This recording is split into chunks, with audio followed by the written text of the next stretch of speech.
पाकिस्तान में आज बड़ा सैन्य फेरबदल हो गया है और उसका संदेश सीधा भारत की ओर है।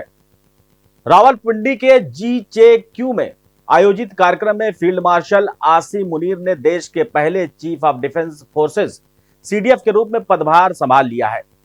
पद संभालते ही मुनीर ने भारत पर सीधे निशाना साधते हुए चेतावनी दी कि पाकिस्तान पर किसी भी हमले का जवाब पहले से ज्यादा तेज और ज्यादा कड़ा होगा। वहीं अफगान तालिबान को भी साफ कह दिया कि उन्हें पाकिस्तान सरकार और TTP में से एक को चुनना होगा।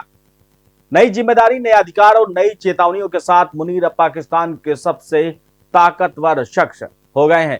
नमस्कार, मैं सुनील चतुर्वेदी और आप देख रहे हैं नेशन नाउ समाचार पर यह बड़ी खबर।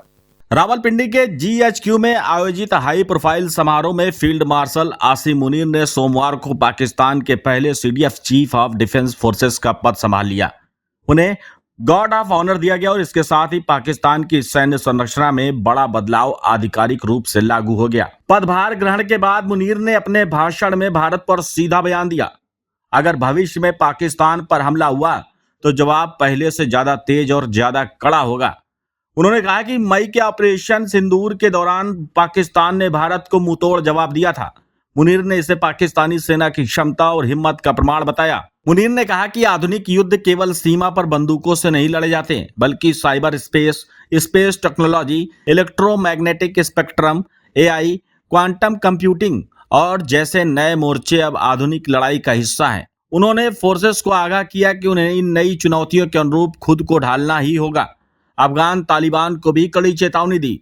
मुनीर यहीं पर नहीं रुके, उन्होंने अफगान तालिबान को भी दो टूक कह दिया। तालिबान को पाकिस्तान सरकार और TTP में से एक के साथ रहना होगा। उन्होंने आरोप लगाया कि तालिबान पाकिस्तान में सक्रिय आतंकियों की पैरवी कर रहे हैं।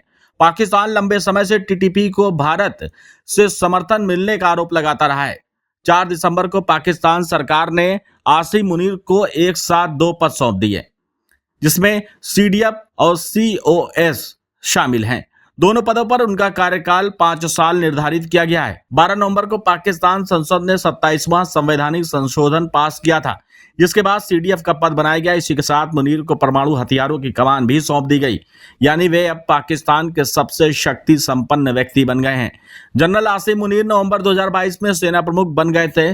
उनका मूल कार्यकाल 2025 तक था, लेकिन अब नए संविधान और नए पद के साथ उनकी शक्ति और अवधि दोनों बढ़ा दी गई है। तो पाकिस्तान की सैन्य राजनीति में यह बदलाव केवल पद का नहीं, शक्ति संतुलन का संकेत है। CDF बनने के बाद आसिम मुनीर को न केवल थल, जल और वायु तीनों सेनाओं का नियंत्रण मिला है, बल्कि देश के परमाणु हथियारों की कमान भी मिली है। भारत को चेतावनी, तालिबान को संदेश और आधुनिक युद्ध की तैयारी। मुनीर का पहला भाषण साफ कर देता है कि आने वाले दिन पाकिस्तान की सुरक्षा नीति को नई दिशा दे सकते हैं। आगे इस पर भारत की क्या प्रतिक्रिया होगी, ये देखना बेहद अहम होगा। बने रहिए हमारे साथ और देखते रहिए नेशन नाउ समाचार।